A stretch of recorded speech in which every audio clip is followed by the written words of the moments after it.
Well, good evening, everybody. It's 7 o'clock where I am in Burgundy, 6 o'clock in the UK, and who knows what time wherever else you are in the world. So this evening we're going to have a little chat about the 2022 vintage, which is now more or less finished.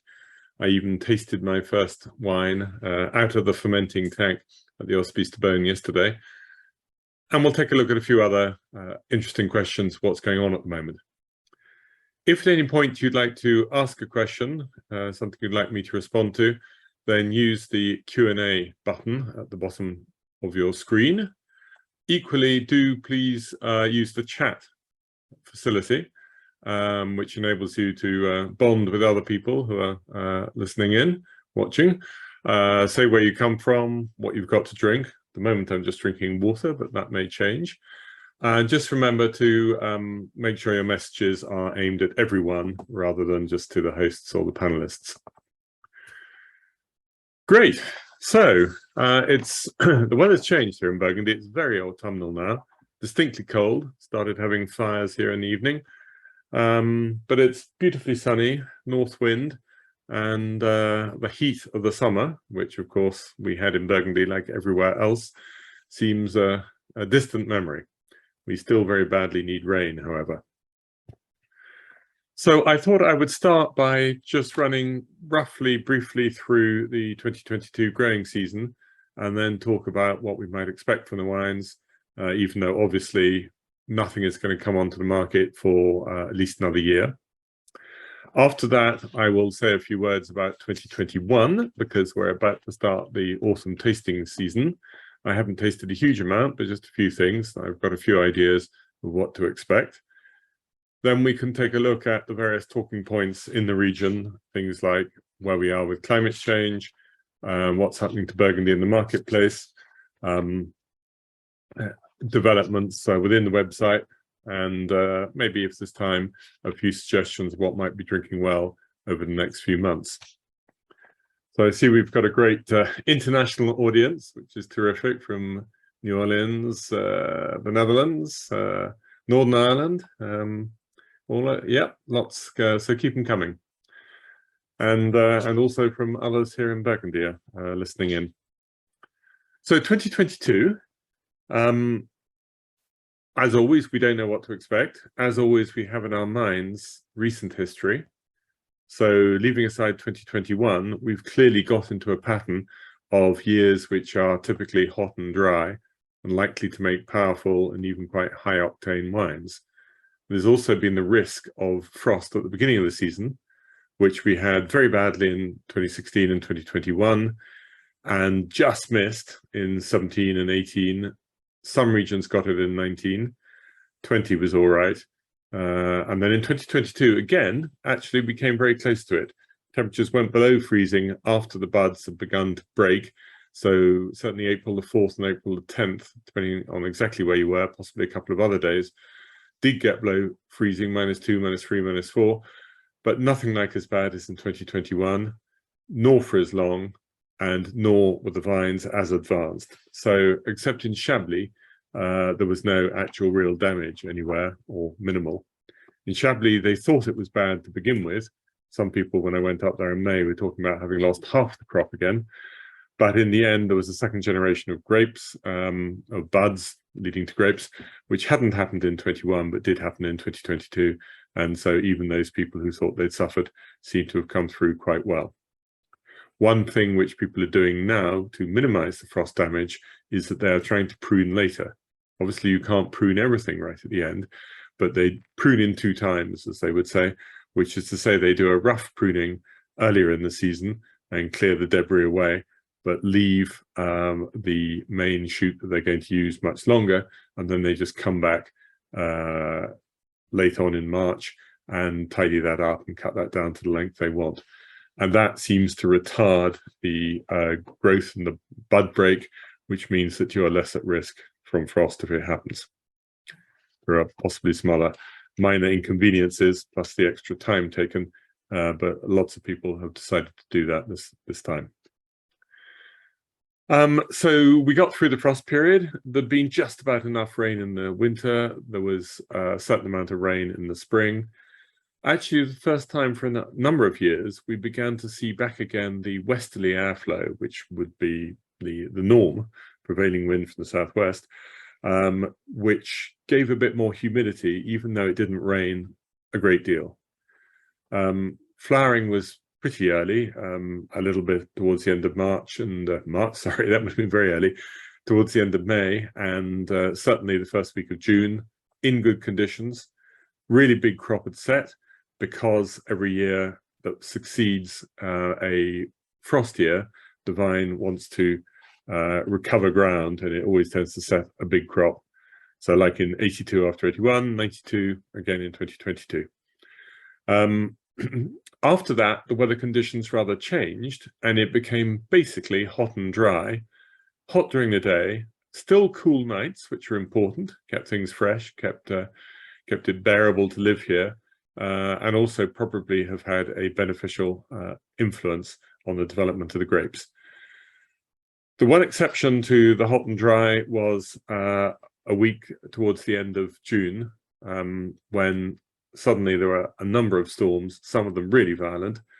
Pretty much a whole month's rainfall fell in an hour in Gevrey-Chambertin. Côte de Nuit was more hit than the Côte de Beaune, but it happened a little bit everywhere in Burgundy. And unless it was really torrential and you've got your cellar flooded, or in one or two places a little bit of hail with it, apart from that, it was enormously beneficial to have all that rain at the end of June, because we had maybe one shower in the whole of July and nothing much in August until towards the end of the month, as the harvest was getting underway. So it felt, from a human point of view, almost unpleasantly dry. It didn't get too hot. We didn't get the same real heat spikes that actually you had in the UK, and certainly the southwest of France and Bordeaux had them. So we didn't really get above 40. There were just two very hot days, 18th and 19th of July, and again 3rd and 4th of August, and again just before the harvest started. But basically, the heat spikes were nothing like as high as 2003, 2018, 19, or 20. So things were more even. Hot days and cool nights, basically beneficial, but those are good conditions for oidium to attack the grapes. But because it was dry all the time, it was very easy to spray, and it was easy to control any disease pressure. So you just needed to make sure your grapes didn't get burned, and more people are being sensible nowadays and not de-leafing as vigorously as they did before. Personally, I'm not sure I would de-leaf at all, and people are playing around with slightly different forms of canopy management, which we might touch on a bit later.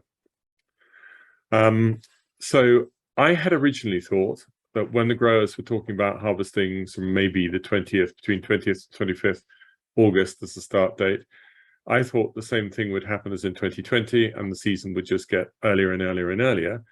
And maybe people would start around the 15th, but actually that didn't happen. The ripening process did slow down with the drought conditions of late July and August. And the veraison, when the grapes changed color, happened a little bit later. And in the end, people were pushing back and pushing back and pushing back. And so a typical start date for the Côte de Beaune would have been around about the 28th, 29th of August. In the Mâconnais a little bit earlier, maybe the 25th.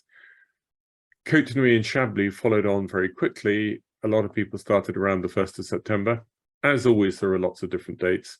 Depends on how you run your vineyards, depends on what style of wine you want to make. As you may know, I am more in the camp of favoring a slightly earlier picking without being excessive, rather than hanging on till absolutely everything is ripe. But actually, this vintage, different to 2018, 19, and 20, in this vintage, the window of possible picking dates was a lot wider and doesn't matter as much as those other years. And it also meant for a more relaxed harvest, because once you'd started, you could actually wait for each plot to ripen, make your decisions, and not hurry too much. So the Hospice de Beaune, they picked their Puy-Puissé on the 25th of August. They picked their Saint-Romain on the 16th of September. And that period of 22 days is probably the longest harvest that they've had in the last 20 years, simply because it was possible to wait. and the grapes could benefit from that. Size of crop, big, in both colours, which is something we haven't seen since probably 1999. And in fact, there was a press conference today for the BIVB, the local sort of syndicate organisation, and their comment was 2022. It's reminiscent of 1959, but they like to put a very good spin on things. And of course, we don't know at all yet how good the wines can be, but we do know there's plenty of them. The serious guys will not have made too much, but everybody will have made more than they originally set out to make. So I talked to Michel Mellard, who is the chap in charge of production at Domaine Eugenie in Vosne-Romanée, and he said we sort of debudded as we usually do, removed any second buds, which not everybody would have done after the frost last year. We did 2 green harvests in the vineyards, and we still ended up with 40 hectolitres a hectare. So goodness knows what the good old boys up the hill would have done. And I have heard a few alarming tales of really ludicrous yields, but that might affect some of the sort of big distribution wines, but it's not going to affect the good estates and the top negociants, who will have been a lot more careful. A few vineyards may have got a bit dried out and had lower yields, young vines on arid soils, but in general, we're going to expect red wines to be 40 to 50 hectolitres a hectare, and the whites will be 50 and upwards, and possibly quite a bit upwards. And we don't yet know the results of discussions, but a few villages have applied to have a higher permissible yield this year. But the whites will not be as big in yield as 2018 was. The reds will be maybe similar to, probably a bit less than 2017, but they're going to be much richer wines, much more dry matter, as they call it, dry extract, and a higher dimension of long-term quality than 2017. And we know from 17, and those wines are beautiful at the moment, we know that as long as the grapes ripen, you can permit a slightly bigger yield than we used to think. So I have, as I say, I've been touring around the wineries during the harvest, a little bit after the harvest. The grapes looked so healthy. You had to do a little bit of sorting to remove any dried grapes. There wasn't really any oidium, there wasn't any mildew.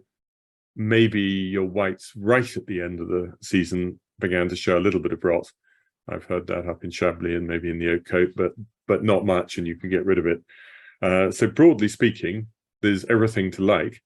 Whether it's going to be good or exceptionally good, we don't know yet. Much too early. This time next year, I'll probably have the beginning of an inkling, but not much before then. But the reaction of the producers varies from happy to ecstatic. I hear more ecstatic noises coming out of the Côte de Beaune, and more, it's definitely very good, but we don't know more than that from the Côte de Nuits. Certainly I talked to one of my negociant friends, Benjamin Leroux, earlier today, and he said these reds are just going to be absolutely sensational. I've just been pressing off a Pommard Premier Cru that I've made, and this smells to me like the best Pommard I've ever made. And remember, of course, he worked at the Domaine du Comte d'Armor. He made the Clos des Epinaux wine from 1999 through to 2013, and he made some pretty fine wines in that period. So it's very encouraging, but maybe try and avoid too much hyperbole. Leave that for later on, when we can actually taste the wines and begin to form a proper opinion. Chablis is very happy. Mâconnais, I hear it's a little bit more variable. Some areas the yields were a bit down, others they were encouraging as elsewhere.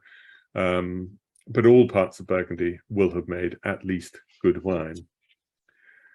So that's my thinking so far. Just having a little check. You're all leaving messages. Thank you again on the chat. Please continue to do so. Great. And no questions as yet. So if anyone does want to ask anything about 2022, please do so now before we move on to other subjects. What I would say is that the vines stayed healthily green through the harvest, and they're still green now. That green is beginning to become more of a yellowy green, but there are some vintages where pretty much as soon as the grapes are picked, the leaves fall off and you get into a fully autumn scene. But I think we're going to have some lovely colours over the next 2-3 weeks through into the beginning of October. They're still picking a little bit up in the oak coat, but not much else. Grand. So that's the early view on 2022, but they're definitely grinning from ear to ear, like cats with two tails, because it's so comforting to have made a proper yield this year, as well as theoretically some very nice wines. I don't know where at this point, I mean, it's much too early, but the comparison that's just come to my mind, preliminary comparison, is 1999, which again was a big crop in both colors, was very good in both colors, and possibly favored Côte de Beaune very slightly over Côte de Nuit. So that's just a thought, but I mean, I wouldn't want to be held to that at this early stage.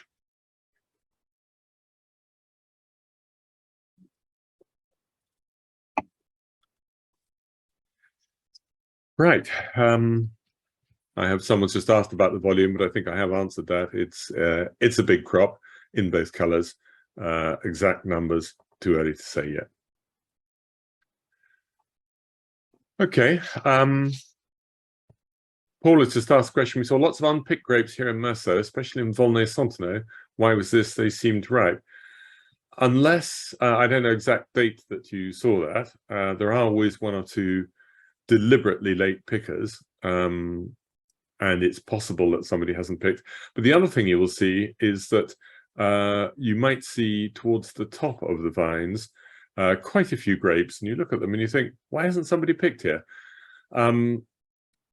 If you have, there are things you can do in the vineyards to make sure you don't get these secondary crops, but particularly if you do lots of hedging, trimming of the vines, then you often get secondary shoots forming within the canopy, and they have a second generation of grapes which is not ripe at the time of the harvest, but it might have changed color, and those grapes the pickers would be instructed to leave. And so some years you can actually go through the vines, and when the leaves have fallen off, you see quite a few bunches of grapes, and you say, what's going on here? Certainly if they were machine harvested, they would have left those grapes would not have been ripe and would not have fallen off. And I remember back in 1999, when it didn't really rain until November, after the end of the harvest, you could go through in October and the very beginning of November and see these grapes. And one or two people actually made some late harvest wines from bunches of white grapes, which a month and a half later had ripened. Yes, question from Philip. Acidity levels. I haven't said much about the structure of 2022s. They're not high, but they're not dangerously low. The analysis actually reads just fine. And the good news is that almost all the acidity is tartaric rather than malic, because the malic disappears later on, whereas the tartaric stays. Now, what we don't know at this stage is whether we're going to get that fresh taste that came out in 18, 19, and 20 unexpectedly. I didn't talk either about sugar levels, but most people are going to be around about 13%, going up to 13.5 for the Premier Cruise, maybe 12.5 for some of the lesser villages. And that's really healthy. I mean, that's what we used to see with a bit of help from addition of sugar. If we can get that naturally, I think that's just perfect. I've hardly come across anyone who's brought in any wines at 14 or more. Right, Paul has answered about the remaining grapes past few days, 20 to 40 rows. It is possible that somebody, for whatever reason, has decided to pick much later. There are people for whom that is absolute mantra. So there'll be plenty of tannins in the reds, but they won't be ugly because they'll be ripe. And all that means is you've got to be careful in the vinification not to extract too much. So as is typical these days, there is a lot less punching down, which is a little bit more vigorous, a bit more pumping over. And something that I know they're doing at the Auspice this year, as they did in 2020, and I hear it from a few other people as well, is they limit the temperature in the fermenting vats, because fermentation gives off CO2 and it gives off heat. And typically in the old days, you'd be happy to let your fermenting vats get up to 30, certainly, probably 32, maybe absolute maximum 34. But this year, Ludovine, I know, has kept hers to tops of 26 degrees, and that stops too much being extracted out of the skins. And also, she's keen to do whatever extraction she does do early on, before there is presence of alcohol in the vats. So, we are going to have phenolic and aromatic ripeness. Physiological ripeness, just, not excessive. And the people are making different decisions about how much they're going to include in the way of whole clusters this year. Certainly the grapes are ripe enough that you can, but they're not immensely ripe physiologically. And the other reason why some people are not going to include much in the way of whole clusters is because basically their vats are full, and it takes a lot more space if you've got the stems in there as well. So still, I mean, I'll need to go around more and get more views on that, but I'm expecting there to be a certain amount of whole cluster fermentation, but not necessarily everybody going overboard for that. The whites, of course, are fermenting now, so it's very hard to get a view on them. What I'm hearing from everybody is that the fermentation is being very easy. There are no stuck fermentations. And that I think the whites will be reasonably muscular, but they shouldn't be heavy and they shouldn't be over alcoholic. So they might be quite like 2020, but wait and see. Really don't want to promise too much at the moment. Right, well, we extended our discussion of 2022 a little bit there. And so now I'm going to flip us back to 2021, where some of the lesser wines might have appeared on the market, such as there are, because as you remember, the crop was extremely small. And others will be offered, the grander wines will be offered by producers and then by importers at the end of this year, and in the UK at any rate, particularly in the month of January, when I'm sure the usual tastings, which were somewhat damaged by COVID over the last couple of years, should go ahead in January this year. Volumes are really low. I was slightly surprised at the overall figure as given by the BIVB in the conference today for 2021 shows a reduction of only about 30% of the entire crop. Certainly talking to a lot of the producers in the Côte de Beaune, their losses are more than that. I mean, they would start at 30% and some people would be 50 or even 70% down. But the small domains are not the vast proportion of wine overall. And it was a really difficult growing season. The frost was tough, yeah, and you couldn't resist the frost, even if you used all the methods to resist that you had at your disposal. It just got too cold for too long, and the buds had broken out of their little cocoons so early that everybody really did get hit, and there was no second generation afterwards because even those buds suffered. But it was a full growing season, and we were used in 2018, 19 and 20, less in 2022, to have had a shorter growing season insofar that the traditional 100 days that you are supposed to count from flowering to picking was significantly reduced down to about 85 days, 90 days in 2019. And in 2021, you got your full 100 days, even 105 days.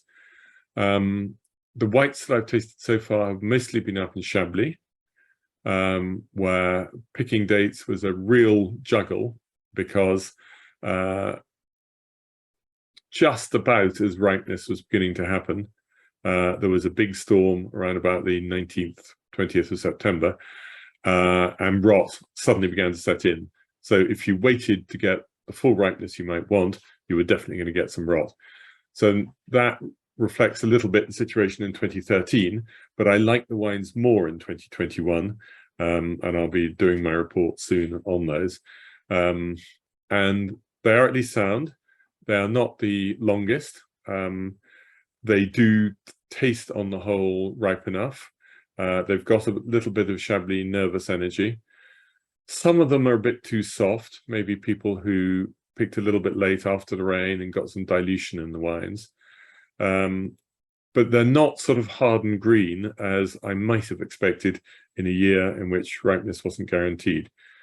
But I suppose the thing we have to remember is even if the sort of sugar figures and the other forms of analysis in 2021 have nothing in common with 2015, 18, 19, 20, 22, they are sort of a throwback to the middle 1990s and would not have looked out of place then. Pretty much everybody would have had to chaptalize a bit. I do know a couple of producers who said, look, there may only have been 11.8, 12, 12.2 in alcohol, but I decided not to chaptalize. I'm happy to leave them exactly as they are. And I actually rather admire that decision. And when I come to taste wines like that, it'll be very interesting to see what's happening. The difference in secondary buds, Sid's asked a question between 2022 and 21. I think if it's only secondary buds, they probably won't be as good. And you also need to balance getting the ripeness correct. In 2016, you could really taste a first generation and a second generation in the same wine. I'm not sure we'll have that in 2022 because I get the impression that everything would have come together and ripened pretty well. And in fact, Paul's also said we saw much more mechanical harvesting this year. Is this a trend or were the problems getting pickers? It's not a deliberate trend. People don't want to do it, but there were problems getting pickers. And some of the people who they now use, the gangs and the gang masters, have not been, already in 2021 they didn't deliver, and in 2022 people are a little bit more afraid of that. It may have been also a chance of where you were looking, when you were looking. When I came round, I didn't see a lot more, but there probably were a few more. So, and we don't know how many lots will be for the Auspice auction this year. It's too early. But I will find an opportunity to talk about that on a later occasion. So just continuing then with 2021, that's a look at the whites. You know, I think they're going to be nice wines. I think they will be good to drink reasonably young. I think we won't get any mythical great wines, and they won't be the sort of wines that you'll want to put down in your cellar for 10, 12, 15 years. Whether or not, well, we'll talk about the market shortly, but how easily they will sell, I don't know, but there won't be that many of them. So I expect a lot of people will want to maintain their positions with importers for the wines which are really hard to get. And I don't think there will be horrible, disgraceful wines out there either. So move to the reds. I think they're more difficult, mostly in the Côte de Beaune. I think the frost hit harder and worse there. The yields seem to be less, and when you've made very little wine, it's that much harder. There are exceptions to the rule. I own a co-own, have a share in a little vineyard of Beaune Pétruiseau Premier Cru, which I never write about, never give tasting notes on, because obviously there'd be a conflict of interest there between my sort of critic hat and owning that. But our vigneron, Jean-Yves, he decided to prune very, very late indeed. So he hadn't even finished pruning when the frost came through. And as a result, we didn't suffer from the frost. And 2021 was the biggest crop we've actually made. We've got 10 barrels from that vineyard, which is allowed to make 10 or even 12, but 10 is the maximum we would ever want to make. Previous best was 9. And in some years, we'd only made 2 or 3 barrels. And in 2016, after the frost, we only made half a barrel. But in our half hectare, we got 10 barrels in 2021. But a couple of other people reported something similar if they had pruned very, very late indeed. But that's not typical. In the Côte de Nuit, yields were better. A few people have told me that they made, broadly speaking, as much wine in 21 as 20. One chap, and he's one of the new sort of trendy young growers, who is making a bit of a name for himself, called Pierre-Olivier Garcia. He's actually made his biggest crop ever in 21 across everything he's made. Again, he pruned very late. Those are wines I've tasted the whole cellar, and I was really impressed with them. So I think we're going to see some 2021 reds which are pretty good. I don't know that we'll get much in the way of the sort of fast 5-star really top rating, but there's a chance there's going to be some interesting stuff there, but too early for me to give you a serious view. But again, I'll talk about that in December, probably, when I've come to the end of my autumn tastings through October and November. But they're going to be much shorter tastings this year, because all the growers so far I've asked have said, yeah, sure, you can come by. We will put out samples for you to taste, but there are going to be many fewer wines to taste, because either we've had to blend together various normally separate cuvées to make one wine, or I have made it, but I've made so little of this wine that I'm just not going to show it for tasting. So we'll see. What will pricing be like? Well, by the time people set their prices for 2020, they already knew how small a crop they got in 21. So the majority of people, the sensible option was to set a price in 20 that you could keep flat in 21. And that, I think, was the intention of most people. Since then, there have been so many price rises in sort of non-grape material, whether it's in cartons, transport, obviously electricity costs, which everybody in the UK is very anxious about at the moment. All sorts of things just about running your winery have increased really significantly. And its recruitment of staff is very difficult, and so people have had to pay more for that. So I'm just getting a feeling that a few people might push their price up slightly in 2021. But if I get the opportunity to, I will recommend that they don't, and that they hold off, and knowing they've got a big crop in 2022, they'll get plenty of reward then. So let's hope they go that way. But again, mostly they will do their pricing for 2021, they will send through to their importers typically in November. But everybody does it all slightly differently. So what else to say about 21? I think that is most of it.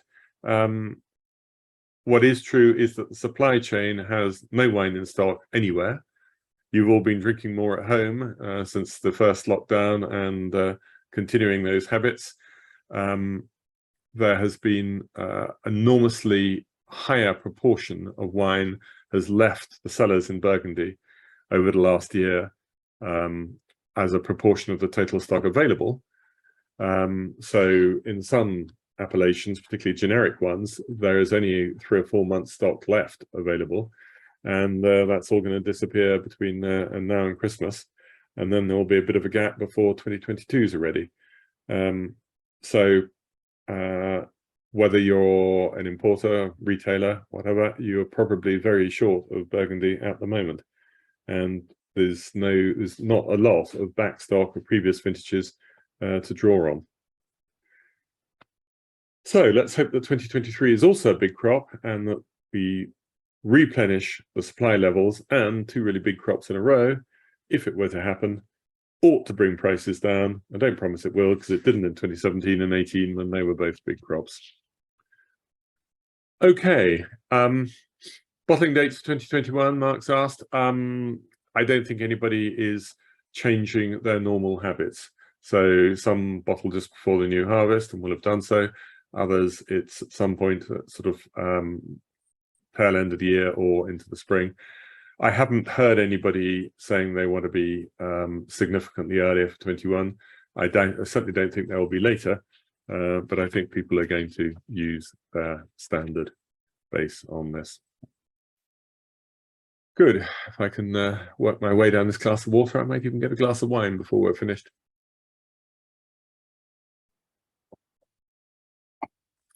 The other topics I wanted just to catch up on are a little bit what's happening in response to climate change, a little bit more on Burgundy in the marketplace. We've obviously inevitably touched on that a little bit when talking about pricing, and a few other developments to come. So climate change, I mean, we've all pretty much accepted that it's here.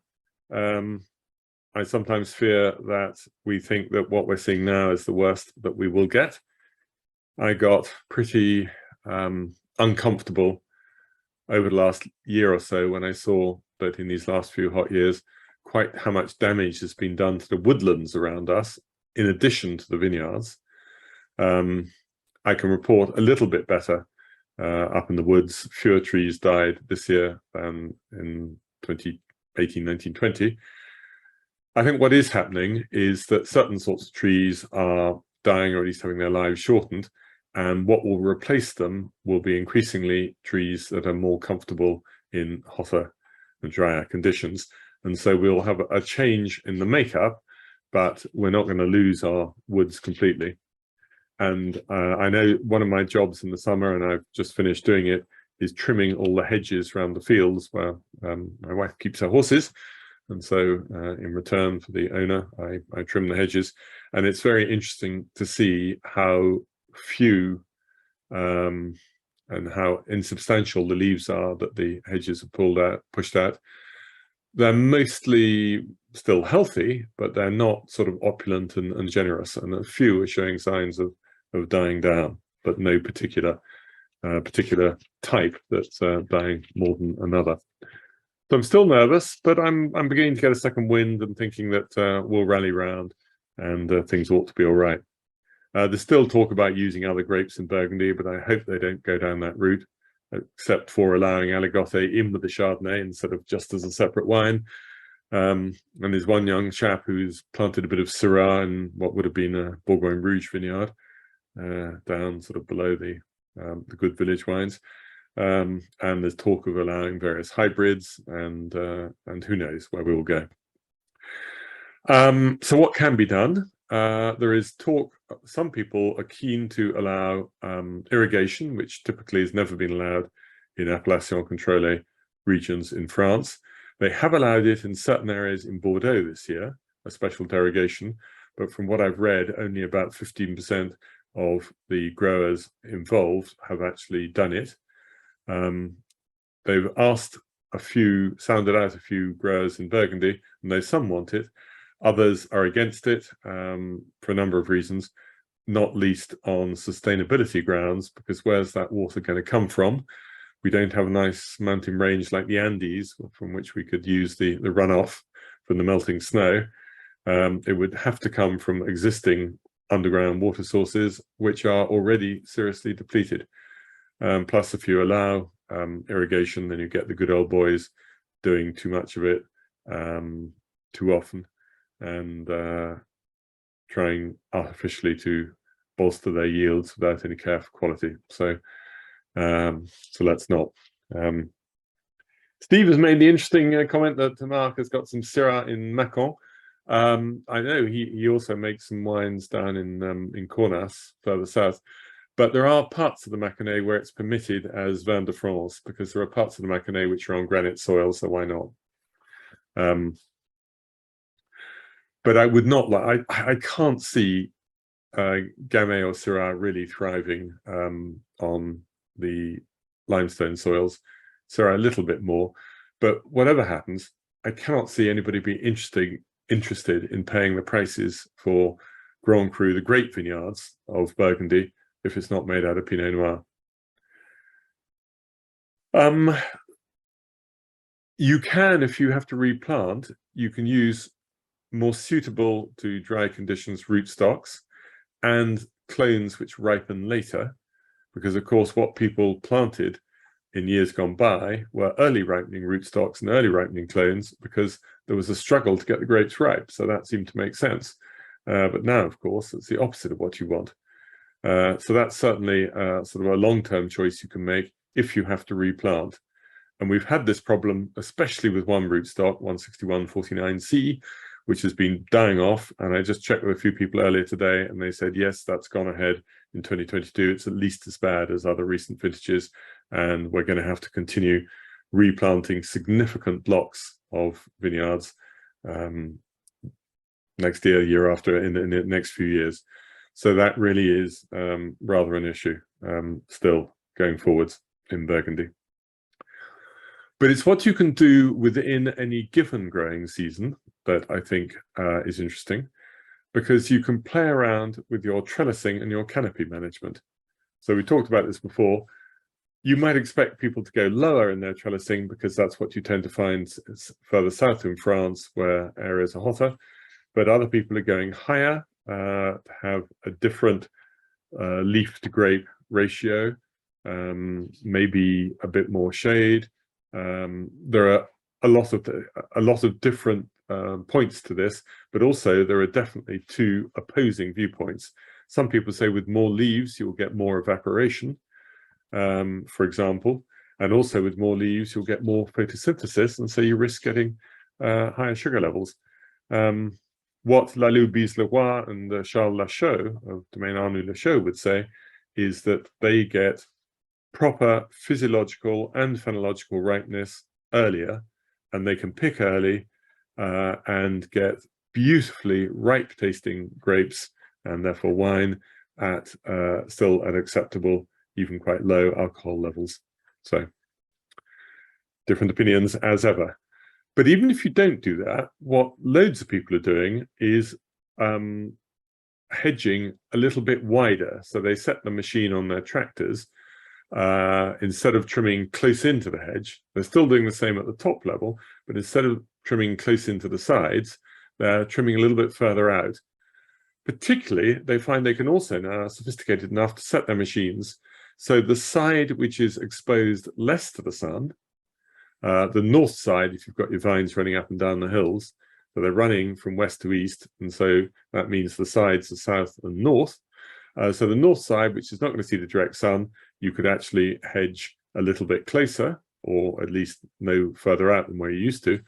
But the side which is south facing, where you need more protection of your grapes in the hot sun, you can hedge much less. So you get a lopsided looking vine, aesthetically, not like a little sort of suburban garden, as some people like to do with their vineyards, but actually more effective in protecting, because sunburn is one of the big issues.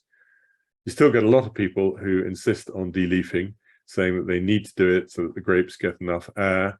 Some of them even think the grapes should see the sun, and I firmly believe they should not see the sun, because it's the leaves that do the photosynthesis. And even without the effect of major sunburn, any sun on the skins of Pinot Noir is going to toughen up those skins and give you a slight coarsening effect of the wines. So, very interesting question from Charles, which I don't know the answer. Evolutionary changes in the grapes themselves in response to climate change. I don't have an answer for you, but I shall go away and think about it and start asking people. Sander asked about the second harvest. Is that interesting for making rosé? Typically, when people make rosé, it's because it's a very big crop. You might have done it in a 2017 in red.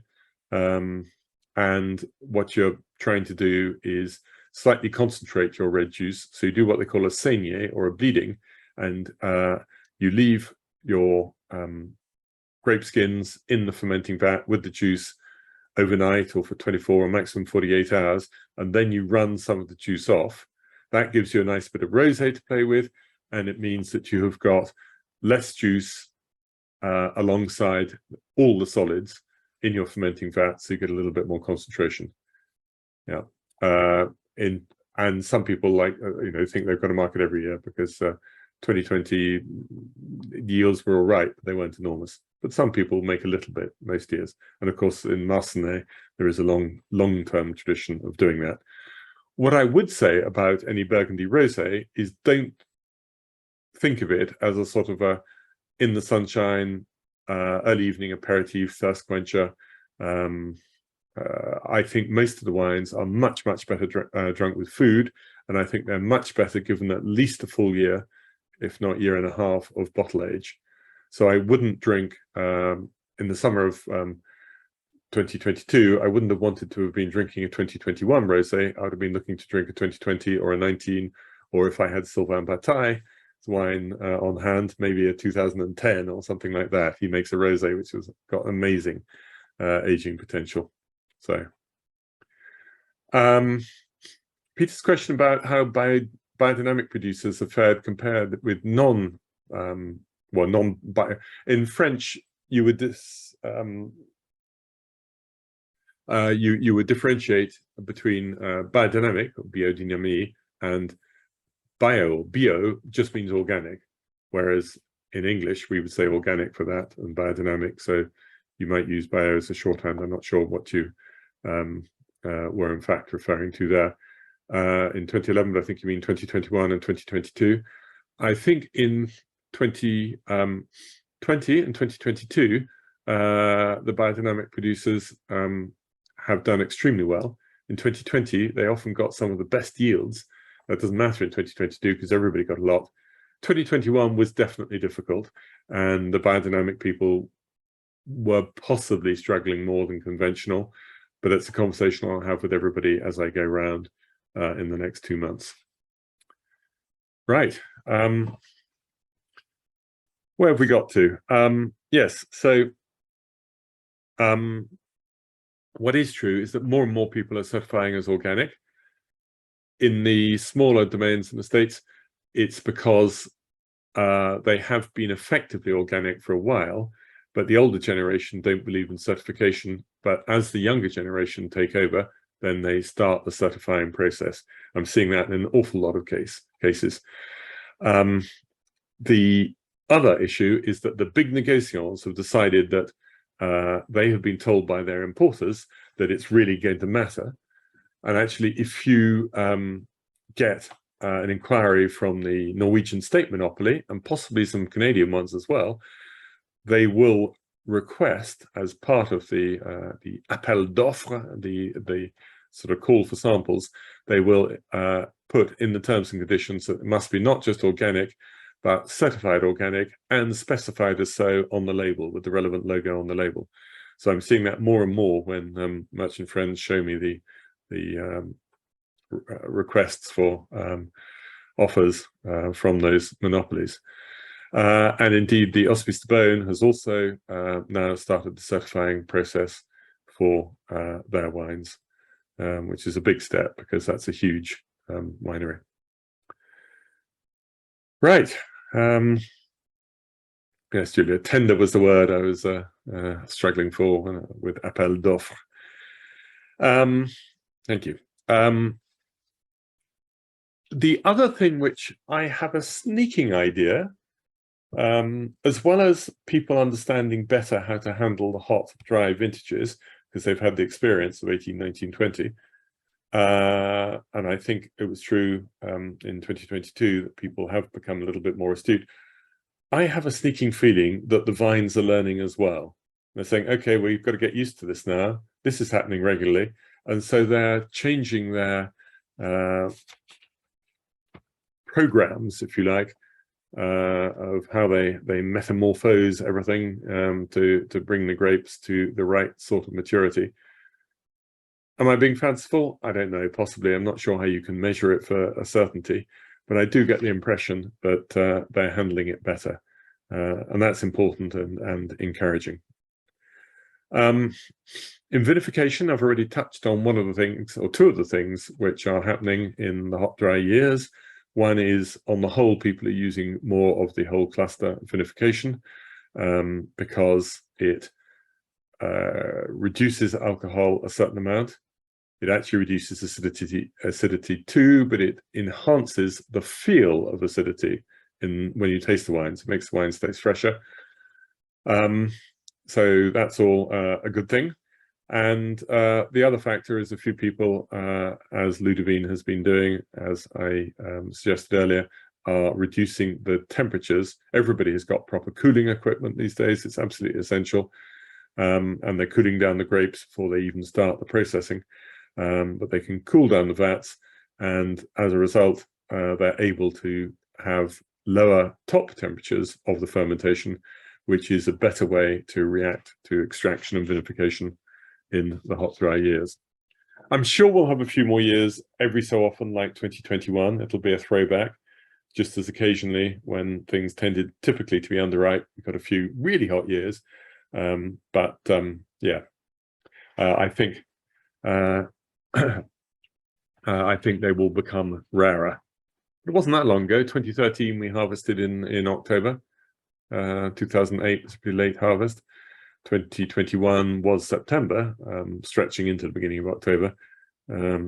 But it's going to be more common to see vintages which begin in August, or some in around about second week of September.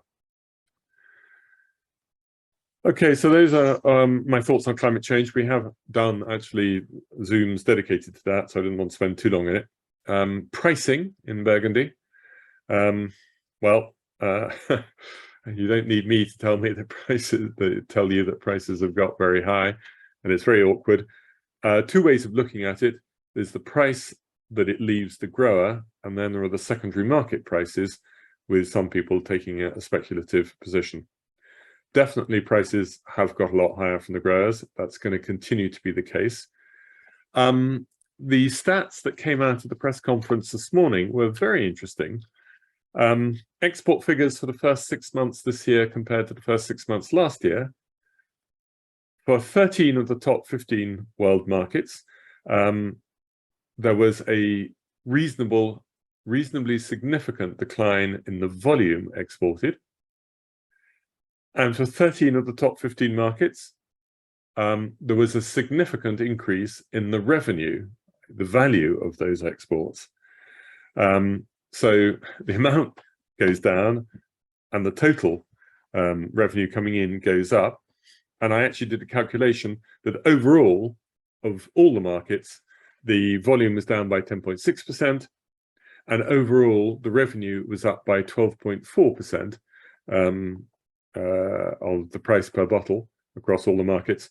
So what that actually means taken together is you've got an increase in the bottle price of 25%. So it's going to vary from one person to another. It might be different from what you have as your generic Bourgogne or your Chablis or your Macon compared to what you have with grander wines. But overall, 25% increase in price from the region, partly fueled by the demand, but especially fueled by the very short 2021 crop. So Niels asked if that BIVB report is available online. I don't know. You could look at their website and have a look around, but I doubt if it is on yet, at any rate. I can find out for you. Then you've got the decision-making by the various importers, who one would hope that most of them are playing the game and sending things on at acceptable margins. You then have the effect of the secondary market prices, which are so much more visible these days because people use sites such as WineSearcher, or there are others. And sometimes it's really frightening, like Charles Lachaux's Négociant Aligoté is listed at over £2,000 a bottle, and other completely crazy things. Now, if somebody wants to pay a lot of money for a wine that they really want to have, that's their decision. I feel very uncomfortable if there are people in the middle somewhere who are trying to corner the market in a particular producer or a single wine, knowing it's in fairly short supply, and they're just going out there and they're buying everything up, and they're actively pushing up the prices so that they can see the benefit of that when they release them in dribs and drabs later on. So I really hate that. It is so alien to what producers are doing when they make these wines. They want us to drink them and enjoy them. They want to earn a decent living. Sometimes you might criticize some of them for what you might perceive as making too good a living. You may criticize one or two of the genuine middlemen of maybe making margins higher than you would want.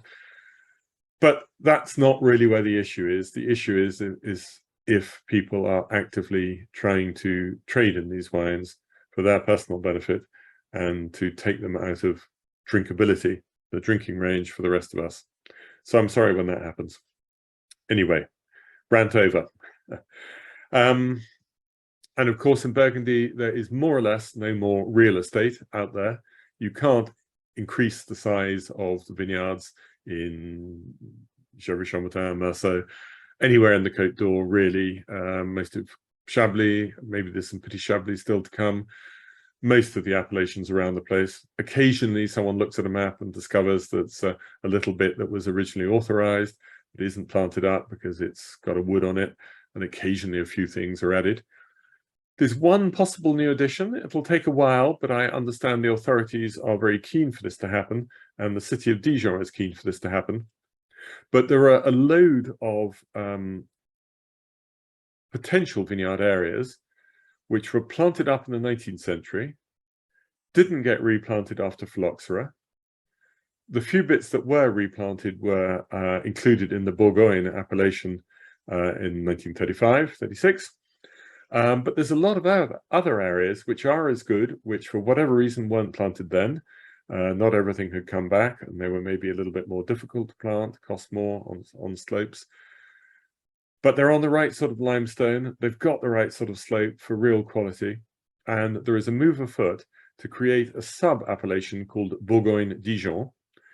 And it will be a little bit just north of Dijon, a little bit within the city of Dijon, and the lot are a sort of extension of Marcenais, but a little bit further back from the first slope, a little bit in the hills behind, but not too high up, facing due east, on the right sort of limestone.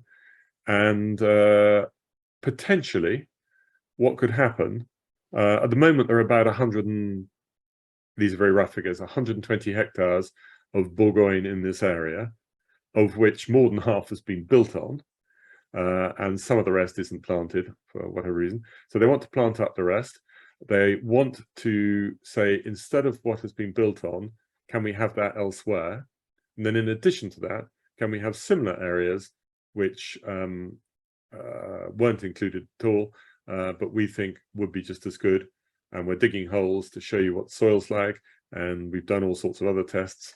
And I don't think they're trying to be too greedy. And it looks as though this could happen, and we might get an extra couple of 100 hectares of generic Bourgogne with the additional name of Dijon attached in the next few years. So that's one area where something additional could happen. I should think there's some more land in the Mâconnais that could be interesting as well. Yes, Steve, that is exactly where Marc Soyard is. It's in around that area. Domaine de la Croix is called. Good. So our only real question then about the marketplace is there going to be a crash? People have been asking me, I've been saying, well, probably ever since the price of the 2005. Hey, good work, Paul. On if you want to look on the chat, if you aren't looking on the chat, Paul has put the link up there to, I'm not going to dive into it now because I need to multitask to do that, keep talking to you. But you should be able to get what you want out of that. Great work. So will the market crash? I don't know. I don't really see it. I think there's going to be such excitement for 2022. The 2021s, even if they don't sell all that easily, will in due course sell through, and they won't be enough to break the marketplace on their own. Briefly, a couple of things to tell you about JMIB. We haven't sent out a formal press release, but JMIB being the website, Just Morris Inside Burgundy, we have been asked by Berry Rullers, who have printed the my book, Inside Burgundy book, first edition and the first two print runs of the second edition. That has been under the imprint of Berry Rullers and Rudd Press. They now want to concentrate on their core activities. So they've asked us if we would like to take over complete ownership, and we have done that now. There will be a third print run coming out next month, and it will still be distributed by our various partners in different markets, but that's now going to be under our ownership. And slowly and steadily, I haven't got a lot up yet, but I keep doing it, and each time I visit a producer, I'm able to get a couple more extra bits of information, fine-tune things, update things. So we're going to start to put the producer information available on the online site. So as well as seeing any reports which are about a producer's wines, you'll also start to get a producer overview, which will carry the information about what holdings they've got, historical background, winemaking background, and anything else I can think of. Because there's no shortage of space online, and there is in a paper book. So that's all upcoming. And we did a little survey, which a gratifying number of you responded to earlier this year, and you all had some ideas of ways we can make the website better. We will be implementing, already have some of those, and doing some more as we move through the rest of this year into next year. And if any of you who are listening in today and you aren't subscribers and feel like it, then please do sign up and join us. Cost you £95 a year.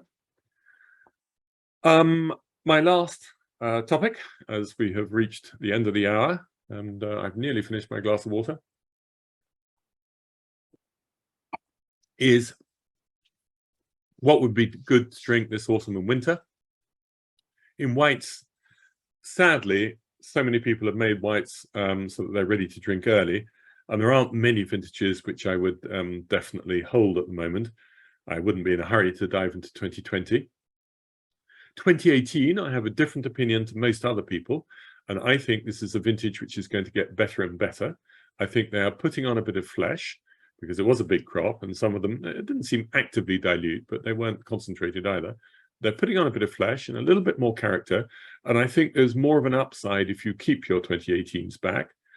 And equally, some of the plumper, richer vintages like 2015, I don't think they have shown all their paces yet. So those two I would keep. I have no objection to drinking 2019 now, but it's in rather a sort of a lush plush style, and it's probably more fun to drink in the summer than the winter, but I don't think it's a problem if you drink 2019s early. 2017s have been maturing a little bit more quickly than I expected, but not in a negative way, not in a premature way, but they're just going through their curve a little bit more quickly. So I think 2017, no hesitation, leap into those and enjoy them as much as you want. Steve's just having a 2018 Bourgogne Blanc. Somebody asked me which wine am I about to drink. Well, we had a few friends around for dinner last night, and I served them two 2009 Chassagne Montrachet Premier Crus, and I love 2009 as a white Burgundy vintage, as long as people picked early. And I made sure I left just a tiny bit to taste today. So going into glass now is 2009 Chassagne Montrachet Premier Cru Les Caillerets from Jean-Noël Gagnard, and the other wine was Ben Leroux's Tête du Clos Chassagne Montrachet Premier Cru in 2009. So you shall enjoy those. Otherwise, 2014s are beginning to become exciting, but there's still a lot more to come, and it depends. If you've got a lot, then start drinking them. If you don't have too much, then apart from the lower levels of appellation, I would be inclined to keep them, because I do still think that that is my favorite white wine vintage for a long, long time. I would drink up 2016s and 2013s. I don't think the 2016s are showing better now than I originally thought they would, but I don't think they've got the right structure for the long term. 2011, 2012, 2011, 2010, and most 2009s, they're all good to drink. 2012s, we did a little tasting of them, 10-year-on tasting, which I reported on recently. The lower appellations are beginning to show a little bit of age, but once you get into the best appellations, and certainly if you get into Premier Cru and Grand Cru, there's still plenty of reserve, and there's sort of a little electric quality about them. I like 2012 whites, and I think they slightly fell under the radar. 2011s, drink them now because they haven't got more to deliver later on. They're not getting too tired, but they haven't got more to deliver. 2010, some of them are showing a little bit of extra richness, a bit of botrytis that we barely spotted when they were very young, and it's not too overblown, but drink those. 2009s, if they were picked a bit late, then they'll already be ugly. If they were picked early, then they're getting into a really good place and have plenty of time forwards. So if you can see that, that was all that was left in the glass from last night. It's still got a little light green tint to it. Even that tiny bit left, I didn't sort of do anything special to it. I just shoved the bottle back in the fridge with the cork in.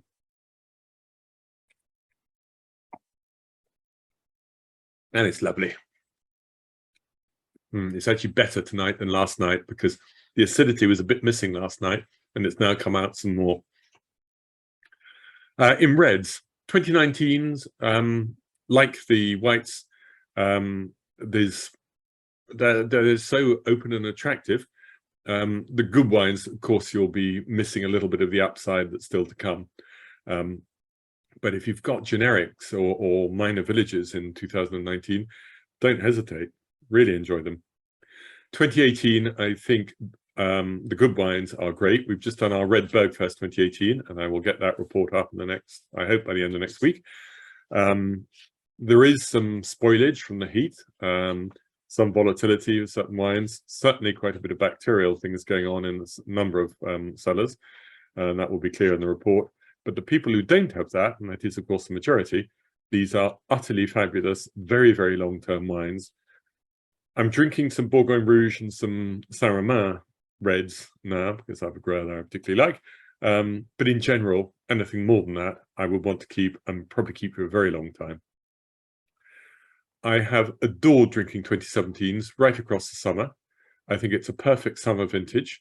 Won't matter if you drink them in the winter, but I think there's something about the lightness of touch of 2017 that's better drunk in the summer months. So next summer again would be a really good time.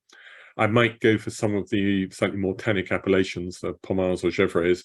I might drink happily this winter, but it's just a vintage to fall in love with and enjoy, and no need to keep them to make old bones. 2016, 2015, I haven't really been diving into. I think they're a little bit in a backward place at the moment. I occasionally pull out of 2016. I think that's a vintage that's going to do better in winter than summer. But probably not, yes, ideally. 14 and 13 to not first rank vintages. 2014s in the Côte de Beaune, probably starting. Côte de Nuit, a lot of wines which I don't really like the balance. It's not universal. I probably drink them more in the summer. The acidity is a little bit awkward at the moment in a lot of 2014s. 2013s, some of those are getting really good. And I might try a few in the autumn. I haven't delved into them deeply, but I just might be tempted to try. 2011, 2007, probably drink most of those up. 2012 has still got reserve, but you can definitely drink them this winter. And there's a little bit of a ruggedness in the Côte de Beaune from the hailstorms, which I think will work better in winter with the sort of food you'd have in winter. So I will certainly be looking at those during this winter. Then you've got the pairing of 10 and 9, which 10 is everybody's favorite, except me. 9 is my favorite, but mostly for keeping. The 10s are getting so lovely now, but I'm also beginning to see a sign of them no longer having more in reserve. So except at the really Grand Cru end, I wouldn't worry about tackling your 2010s. No, I'd be perfectly happy to start hoovering my way through cases, should one have cases of them. And 2009, it's case by case. They're still building, most of them. A few people pick the reds too late, but not so many as pick the whites too late. But mostly I'm going to keep them for a long, long time. I've just had a good experience with the 2004 from a grower who was almost a poster boy for having that real green and mean tasting, which was Christophe Roumier, who normally doesn't put a foot wrong.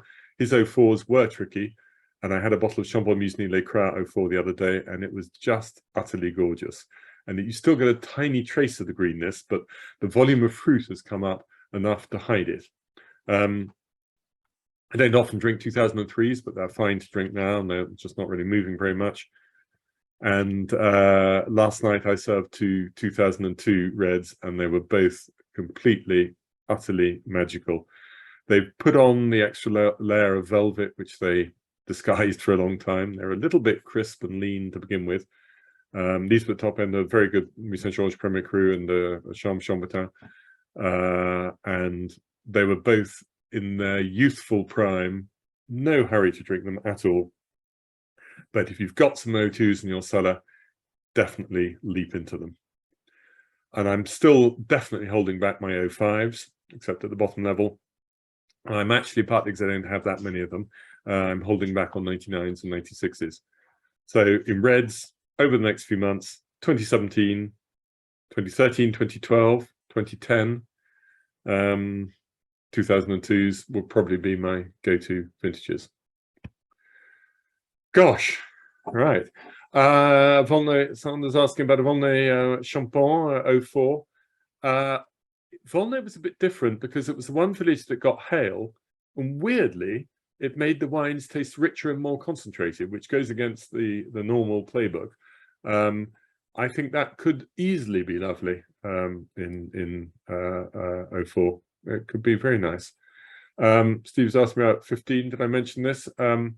Yeah, it's a vintage which you will really enjoy if you drink it, but it's one which has got a lot more upside still to come. So 15 has got a lot of the power of 2005 plus the sex appeal of 2010. You can drink them, but if you're able to keep them, then I think that's even better. Gosh, well, I have talked to you for an hour and 10 without scarcely drawing breath, and I think I am going to go and enjoy another glass of aperitif white wine and then something with dinner. But I hope that's been enjoyable. This has been recorded. You will be able to catch up with it later, or if your friends missed it, let them know. And I will come back later in the year and give you another update. But thank you so much, all of you coming from all different parts of the world. And I look forward to seeing you again in due course. So now, good night from me and from Burgundy, and see you again soon. Bye-bye.